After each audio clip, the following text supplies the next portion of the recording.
All right, y'all. Good morning, afternoon, or evening, whenever you're tuning in. I'm grateful to have you here. And we got my man, Colio Noir, back in the building talking about these cuckoo birds on The View and AR-15. So I'm sure this is going to be a doozy. Let's get it popping. 145 days, we've had 241 mass shootings in this country. Why is she acting like there's only one definition of mass shooting? There are many different definitions of mass shootings, and it's been shown that one definition can create a far bigger number than another definition. For example, by one account, there have been 68 mass shootings so far in 2023. By other accounts, there have been 6 or even fewer. These widely divergent numbers can create confusion in the wake of another tragedy. Saying that there have been more mass shootings than days so far in 2023 is truly scaring the people, because that relies on just one definition of a mass shooting. 4 or more people shot, including injuries. And that definition is too wide, said James Allen Fox, a Northeastern University criminologist. And as governor, you've loosened gun laws in your state, and you hold an A rating for the NRA. You know, I find it ironic that she brings up how this governor loosened gun laws in his state and has an A rating with the NRA, but fails to mention that he's the governor of New Hampshire, the safest state in the nation. Wait. Look, take a look at this list. I don't think they've looked at it. Matter of fact, I know they have not. All right, we got Maine, New Hampshire, New Jersey, Vermont, Idaho, all Northeast. Luckily, they're not in Illinois like I am, a couple hours south of Chicago. Chicago makes my state look completely ridiculous, but it's like its own separate country up there. The rest of Illinois, beautiful, but I digress. Look at that list. She didn't want to mention that, though. She just so happened to disregard the facts. As usual, they push this narrative, this false rhetoric, these scare tactics, and they call AR-15s assault rifles and weapons of mass destruction. Come on now, ridiculous. You told a friend of our show, Jen Psaki, recently, there's no law you're going to pass that's going to stop mass shootings. There's no law you're going to pass that's just going to magically stop gun violence. However, there was a law that was passed, and that law was passed in 1997. It was a federal assault weapons ban, and it cut it, 1994 rather, and it cut gun violence by 70%. And the minute it was reinstated, mass shootings. And the minute it was reinstated, they went up. Why not put that law back in place? No. So, understand. Once again, where did she get this stat from? And I quote, "The federal assault weapons ban, scheduled to expire in September, is not responsible for the nation's steady decline in gun-related violence, and its renewal likely will achieve little, according to an independent study commissioned by the National Institute of Justice. We cannot clearly credit the ban with any of the nation's recent drop in gun violence. Nope. And indeed, there has been no discernible reduction in the lethality and injuriousness of gun violence," said the unreleased NIJ report written by Christopher Coper, a professor at the University of Pennsylvania. It is thus premature to make definitive assessments of the ban's impact on gun violence should it be renewed. The ban's effects on gun violence are likely to be small at best and perhaps too small for reliable measurement, said the report, a copy of which was obtained by the Washington Times. The report also noted that assault weapons are rarely used in gun crimes even before the ban. NIJ is the Justice Department's research, development, and evaluation agency assigned the job of providing objective and independent evidence-based information to the department through independent studies and other data collection activities. They stick to the facts, non-biased. They just report on the accurate statistics. But you know who's not paying attention to these bans and this legislation and all of this stuff at all? Criminals. Criminals don't care at all. They completely out the window. They don't care what laws you put into place. They're going to do what they're going to do. They're going to get guns illegally by whatever means necessary. And if they want to go persist in crime and harm other people, innocent people, they're going to do just that. No matter what gun laws and what guns you take off the streets, criminals are always going to be there trying to harm us. So what do? We'll talk about it at the end, but y'all should, common sense, you should know we need more guns in the hands of capable, able-bodied, everyday citizens, armed law enforcement, armed retired military veterans, armed teachers. Whatever we got to do to clap back whenever this evil comes knocking, we got to deter it. We got to neutralize these threats. At this point, I'm convinced that Sonny just pulls these stats out of her ass. Look, if the argument is if we just have more gun bans and more gun laws, Chicago would be the safest place in the country. But the problem because they have the most restricted laws. But the problem with that argument is that the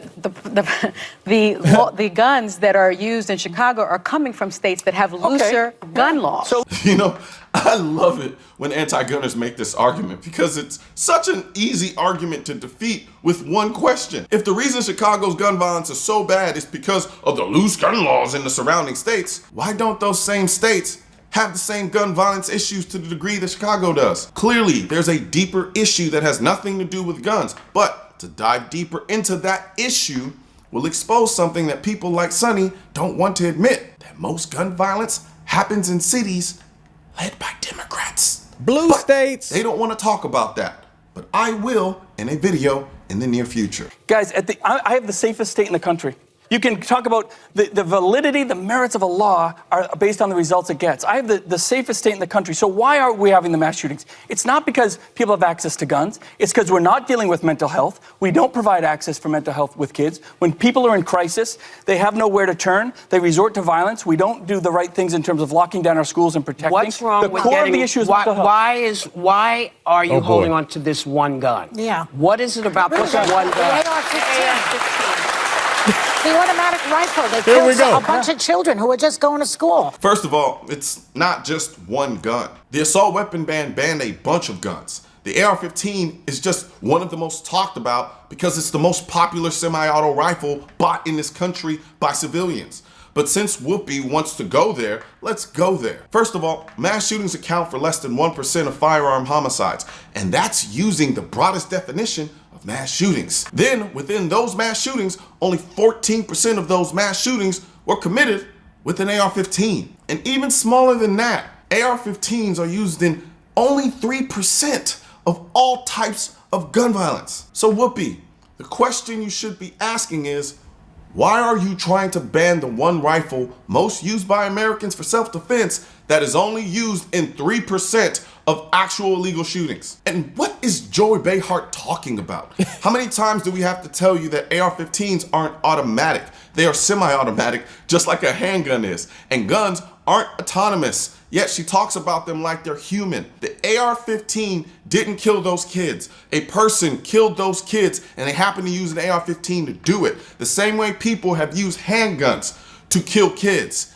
But there have also been a lot of people who used AR-15s to save kids' lives. So clearly an AR-15 can be used for good or bad. But Joy and people like her are so brainwashed by the anti-gun lobby, they think banning a gun used in 3% of gun crimes is going to do anything. Actually, it will do something. It will make sure that the only people who have AR-15s are the very people we don't want having them in the first place. This idea that we're gonna ban a type of gun and all of a sudden our kids will be safe is quite literally the thought process of a child. Joy will be the same person screaming ban handguns after the AR-15s are banned. So I'm sorry, Joy.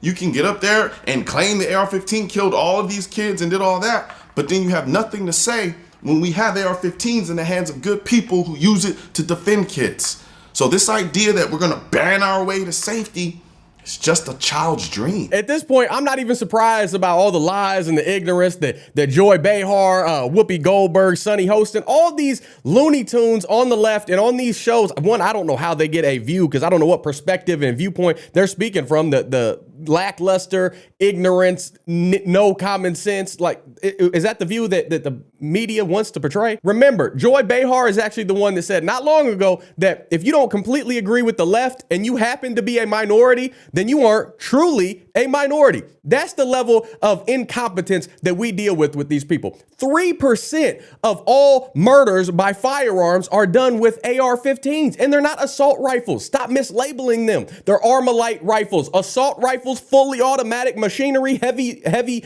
artillery. That's in the hands of the military, the people that fight and die and sacrifice all their comforts to keep us safe for our freedoms. It's Memorial Day today. I love and honor and cherish our veterans who have fought and died, and thank you for your service. I have to get that in there, but this anti-gun crowd is just, it's beyond reason, and you can't talk to these folks. I literally get more reasoning and feedback from this ergonomic mouse right here. Like, this gives me more of a coherent, logical, critical thinking response, because if I tap it, it does what it's supposed to do. These people, I don't know what they're on. I don't know what they've drank the Kool-Aid. They're just completely filled with this woke mindset. And I wish these fools could understand the definition of shall not infringe. Like, it's crazy to me that we even have to argue about protecting a constitutional right. I understand it. I'm sure you understand it. Why can't Whoopi and Sonny and Joy and all these woke leftists understand that? That's right, though. They're hypocrites because they do understand it. Behind closed doors, they're heavily strapped and armed to the teeth. They're private security. If you go to these headquarters, they got people in and out protecting them for their Looney Tune ways of thinking. And I guarantee a lot of these people have personal firearms themselves. But God bless Coleon Noir, because every time I see this man, he nails it on the money, common sense, blunt, straight to the point, and just dishes it out from a very well-spoken point of view. This is what needs to be said. The curtain needs to be unveiled on this level of just idiocracy. It's nuts. And the firearm is an inanimate tool. He said it straight up. The user of the tool needs to be the one held accountable for their actions. Not pointing the blame at the gun, not pointing the blame at the bullet or the manufacturer or anything like that. The person who pulled the trigger needs to be held accountable. Semi-automatic, a knife, a can of paint, a truck, whatever the level of irresponsible activity is and the actions committed by the person, they need to be held responsible for those actions. Just think about it from this perspective. If some nut job was running around banging people upside the head with a hammer or slicing and dicing with a chainsaw, mowing people over with a lawn mower, whether it be zero turn or a tractor, whatever it is, nobody would label DeWalt and Steel and Husqvarna and all these brands as tools, as weapons of mass destruction, because they make tools to do a job. No amount of legislation or taking tools out of the hands of innocent civilians is going to stop the evil heart and wickedness that some people possess. It's common sense. It should be. I know it's not very common to find anymore. It's very rare. It's a very virtuous feature so if you got it, hold on to it. But just like heaven and hell, there's always people that use their God-given free will to pursue paths of dark sin versus righteousness. That's just the way it is. But if you keep taking the ability to defend and combat evil, the criminals are going to be the only ones with the guns, like he says, with the tools. And the government, the tyrannical abilities, if they ever want to try to pursue that route and take everything you got and string you along like puppets, we need to have our Second Amendment right strong as ever, shall not be infringed. Don't tread on me. Don't bring that nonsense over here. As far as I'm concerned, our country was founded by geniuses. These people got it right the first time as far as our amendments are concerned. Now, are they perfect people? Absolutely not. Are you? Am I? No, 100% no. We all got sins and demons of the past. Hopefully that you've made those wrongs right and repented of and, accepted the perfect one, the Messiah, Jesus Christ, as Lord and Savior. But again, our country established by geniuses. But this current state that we're living in is being run by a bunch of idiots. So for all of these opposing gun ownerships and people that are for this, I dare you to put a sign on your front lawn that says gun-free home. I doubt you do it. Matter of fact, I know not a single one of these hosts on The View and CNN, any woke media source, not a one of them will put that sign out there. These gun-free zones got the most crime going on. These super strict gun law states got the most evil and the murders and the mass shootings going on. I dare you just to take a peek inside of these people's personal lives and see what's really going on. See how armed to the teeth that they really are and how against guns they actually believe that they are. Because they're not. They're not whatsoever. They know at the end of the day, if push comes to shove, that is the neutralizing factor. That is the level-headed weapon, tool, whatever you want to label it as, that can stop the evil right there. Just put it to a halt. End it right there. That's the only thing that you're going to be able to do to defend yourself. If somebody is facing you with a gun, a criminal that disregards all laws and bans and anything that you're talking about, if you're face to face with them and all you got is, a book, whatever this thing is, a book bone, a remote, a keyboard, good luck. At the end of the day, I want the advantage. I want the upper hand. I want all the cheat codes and the level up factors over criminals that I can get. So put guns on the streets in the hands of responsible everyday citizens, and the people that are doing these crimes, the people that give, red flags, hello, red alert, this might go south at some point. They need to get help. This is a mental health crisis. This is a fatherless home crisis. This is a lack of love, biblical foundation, and godly values crisis. We're pushing all this freedom and do what you feel, do what you want, change your gender, do all this. Suicidal tendencies going through the roof because people don't live in truth. They don't live in reality. And we got criminals being regarded and put on this pedestal as though it's okay that they run the world. It's okay that they have all the upper hands and outstanding values and achievements over everybody else. No. Put guns on the streets, more guns, lots of guns, saturated. We got to end this stuff now because this is bull crap. It's ridiculous. And y'all know what I think. Maybe I'm being a little too severe. Maybe I'm being too irrational. I don't think so. I think I'm not even being harsh enough. I think when it comes to evil, when it comes to lives at stake, boys and girls and little kids and everybody out here that's just living the American dream and just trying to take care of their things that they love and go to work and do that, just live in hospitality and respect for their neighbor. No. I don't think I'm being harsh enough. We need to be brutally honest when it comes to this and stop trying to take guns out of the hands of citizens. That Second Amendment, clear as day, it needs to be stood up for. It needs to be spoken out for and against this nonsense, this tyrannical hypocrisy.